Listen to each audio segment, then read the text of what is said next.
మా అక్క వాళ్ళ ఊర్లోని దసరా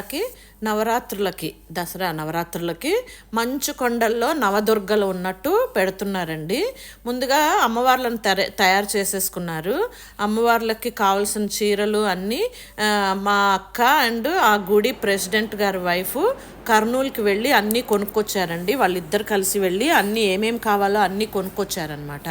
కొనుక్కొచ్చి చూడండి మంచు కొండల్లాగా ఏం చేస్తున్నారంటే ఫస్ట్ ఎక్కడ చేయాలి అని డిసైడ్ చేసుకొని అమ్మవార్లను ఎక్కడ పెట్టాలి అని డిసైడ్ చేసుకున్నారు.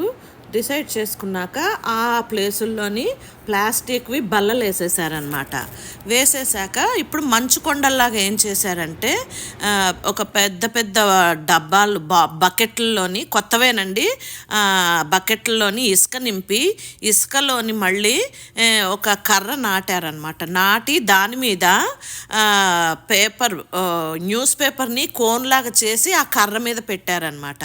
పెట్టాక దాని మీద మళ్ళీ వైట్ పంచెలు కప్పారనమాట. కప్పేసి మళ్ళీ దానిపైన కాటను కప్పారనమాట. సో ఆ విధంగా చేశారు మంచు కొండల్లా కనపడడం కోసం.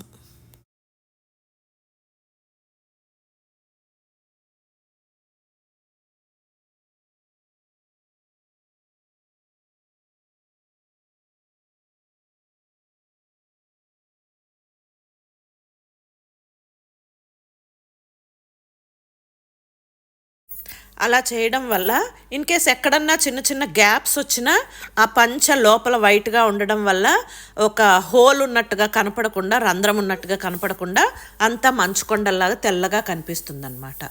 ఒక్క చోట మాత్రం ఇంకా అమ్మవారిని పెట్టలేదండి, 8 పెట్టేశారు. పెట్టేసి ఒక్కటి మాత్రం మా అక్క వాళ్ళ ఇంటి దగ్గర నుంచి మేళతాళాలతో వారు పోసి తీసుకొస్తారంట, కలశము అండ్ అమ్మవారు రెండూ కలిపి. అక్కడ మీకు ఎంటీగా ఒకటి కమలం పువ్వు కనిపిస్తుంది కదా, అది ఎంటీగా ఉందన్నమాట. పండగ రోజు తీసుకొచ్చి అక్కడ పెడతారనమాట. ఇది ఓవరాల్ లుకింగ్ అండి.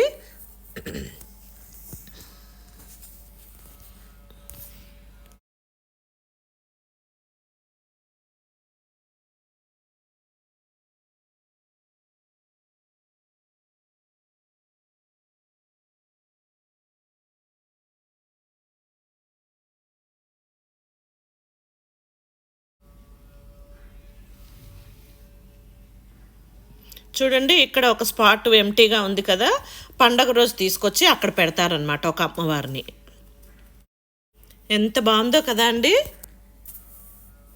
చాలా బాగుంది. అమ్మవార్లు మంచు కొండల్లో ఉన్నట్టు.